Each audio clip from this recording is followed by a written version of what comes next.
What's up, Toronto Raptor fans? Houston, we have a problem. We can't hit threes. But we hit more than Houston did this evening to pull out the victory. Started out really, really brutal. I mean, I was really worried. I was thinking, oh my God, I'm going to be on here advocating to trade for Kyrie Irving, for crying out loud. It was not a good start. We were down 9-zip to kick this thing off. It took the Raptors 4 minutes and 8 seconds to score their first basket. It was at the 7:52 mark. Not good. Not motivated at all. Thank goodness, because I was, again, tapping Nicky Nurse. I was planning this conversation, and I was thinking, oh boy, Nicky boy, how can you not get these guys up for this game? I mean, Houston is already at the bottom of the barrel. And they're missing two of their best players. And we can't put these guys away. We can't come out with some energy. We can't get excited that we can maybe stomp on a team and get some things rolling. You know what I mean? Going into especially the trade deadline, I mean, guys, come on. Are you not reading the paper? Are you not looking at the headlines? Are you not checking out what's trending on Twitter and what's going on ESPN?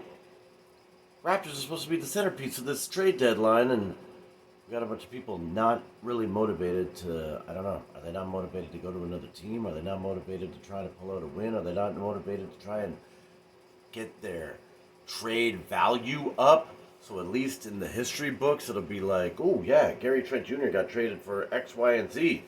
Obviously, it's tough for OG to jack up his trade value while he's riding the pine with an injury, but luckily, we turned this around. Luckily, we turned this game around and pulled out a victory. It was not looking good. Fred VanVleet had a heck of a game, coming off a triple-double last time.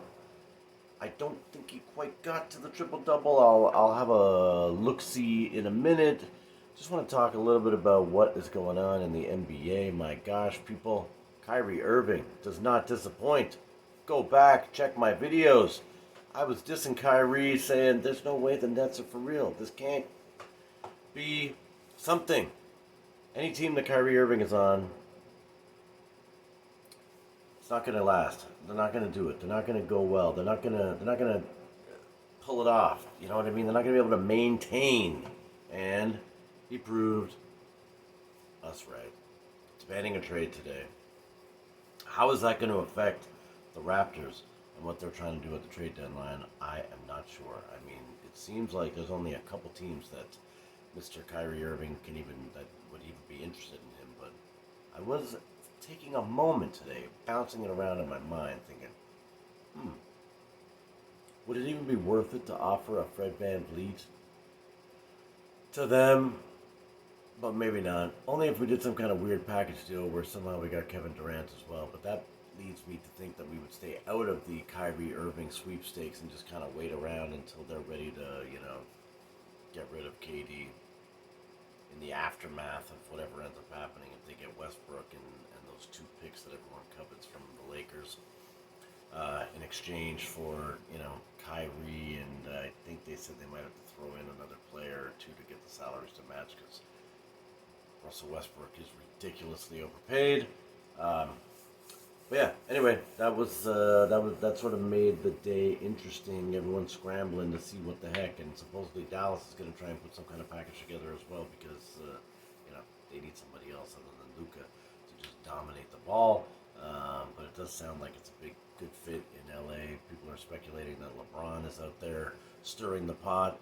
LeBron's pushing the narrative that, oh yeah, don't forget the Lakers are trying to move Westbrook, and then at the same time that story comes up from Shams, I guess, leaked it, or somebody in the U.S., Woj drops one of his Woj bombs saying that Kyrie's demanding a trade. So who knows if it's all orchestrated? Who knows if the NBA is all rigged and they're just trying to get L.A., some hype, some news, some attention, some media.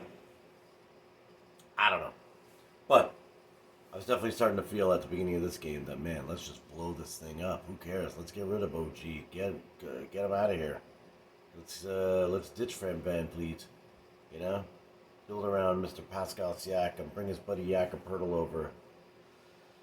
Focus on Gary Trent Jr. The nice news that I'm hearing lately is Gary Trent Jr.'s trade value is low, so there is not another team for him to go to. Thank goodness, because I'm telling you, man, we will not get the value back of this guy. The guy's 20 freaking 4.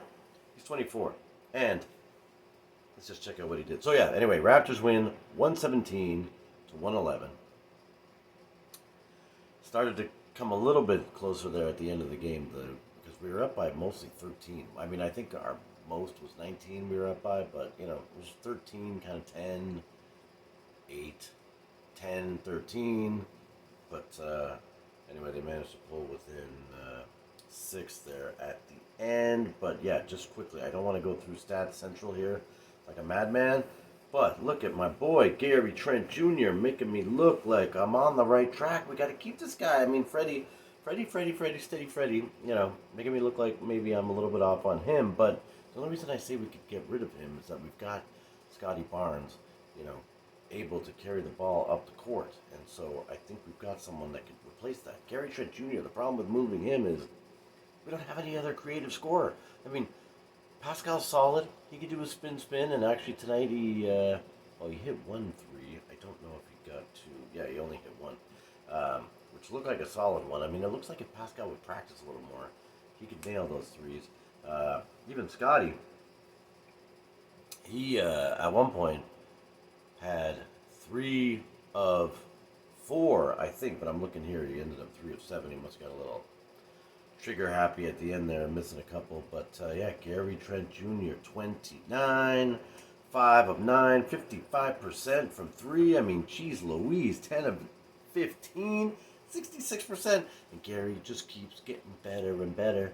Let's keep Gary Trent for the future, because him and Scotty Barnes are the guys. They're making sandwiches together. They're making peanut butter and jam sandwiches just like Pascal and Fred VanVleet used to a couple years ago. Come on. Anyway, but yeah, Fred VanVleet, geez Louise, 32. Did he get a triple-double? No. He had nothing else doubled. 5 assists. 5 rebounds, 4 assists. But yeah, good game. So let's run it through quickly. I'm giving Fred VanVleet a solid 8.5. If his other scores were up, he would have been a little bit closer to a 9. But my man Gary Trent Jr. getting a sweet 8. And maybe 7.5 for him. No, 8. His shooting percentage, he's very efficient today. Yeah, Fred had good points, but, you know, still only 45% and 45% from 3, whereas Gary's at 66 and 55. So, yeah, maybe I should even adjust those. All right, let's go through that one more time. What did I say? I'm going to give Fred. I think I do though. I think I'm going to give Fred an 8.5 still, but maybe I'm giving Gary an 8.5 as well. How about that? More efficient, less volume usage. Presses Achua with a 9. Not great, man. You're getting a 5.5. No, I'm giving you a 5. I'm taking away the 0.5. 5 for Precious. I'm looking at the other stats here. He had 6 fouls, 8 rebounds, but only 2 assists, 1 steal. Pascal Siakam with his 23. Let's give him 6.5. And then Scotty B, not a good game for you, my man. You had 3 threes, which was great, but those were some of the only shots that you even attempted. I mean, you only had 4 buckets total for 13 points, 4 assists, 6 rebounds, 1 block, 1 turnover, 3 fouls, plus 2. No, man, I'm giving you, I gave Precious a 5.5. I'm going to give you a 6. I give you a 6.2, but I'm trying not to do 0.2s. And then, just quickly running through my plays of the game, there were a couple sweet ones. There was a Fred missed a 3-pointer. Precious got the rebound, and then he passed it out to Scotty Barnes, who sent it over to Fred VanVleet in the corner for a sidestep. Fred even had to do like a yeah, there was a lot of traffic. Actually, it was on the right side in the back. Again, I don't know, like right in front of the bench. Had to do with leaving a sidestep, little train to get the 3. That's probably my second best play of the game, because the best one was, yeah, my play of the game was Scotty Barnes. Like, this guy, he's not getting a lot of points, but he does have an amazing eye for passing. And he did like a misdirection pass where it looked like he was going to go one way with it, and then he ended up giving it over to, I think it was Precious Chua. Let me just double quickly check here. Oh, no, sorry, yeah, it was to Gary Trent Jr. Gary Trent Jr. Was sort of standing not quite at the free throw line, just like a step inside. And Scotty does like a fake miss pass, gives it over to Gary Trent Jr., who immediately sees Pascal in the corner, and that was my play of the game. It was just a nice all movement, quick, decisive decisions, but also a little surprise there, creativity from Scotty Barnes with the misdirection. So anyway, that's my play of the game. A couple of the shout outs. Chris Boucher, my man, my Canadian boy, started to get this game going. I was talking about a weak beginning, and Nick Nurse did call a timeout, thank goodness, to stop the bleeding. But I mean, Jesus, I think it was 9-0. But yeah, he changed up the mix of the players on the court and brought in Chris Boucher, who brought in a ton of energy, got things going right away. I think scored 7 points or 9 points or something in the first quarter off the bench, which was great. Went a little bit dry, missed a couple threes. Chris Boucher taking too many threes. Actually, let me just quickly look. Yeah, 1 of 4. Not good, Chris. But he still had that energy up and was able to get a bunch of rebounds and stuff even in the third quarter. So that was great. Delano Banton, not good, my man. My fellow Etobicoke brethren, you need to step up, okay? I don't know what, you were getting called for fouls too, or you're walking around looking like you don't even know what the heck happened there. Why am I getting called? Jesus, pay attention to the game, buddy, okay? Let's get in there. When you get some minutes, let's look like you want more minutes, okay? You know what I mean? Have a plan. Have a game plan. Take some action. Put some effort into it. Have some energy. You know, run the court. You're a friggin' giant. Get out there. Block some shots.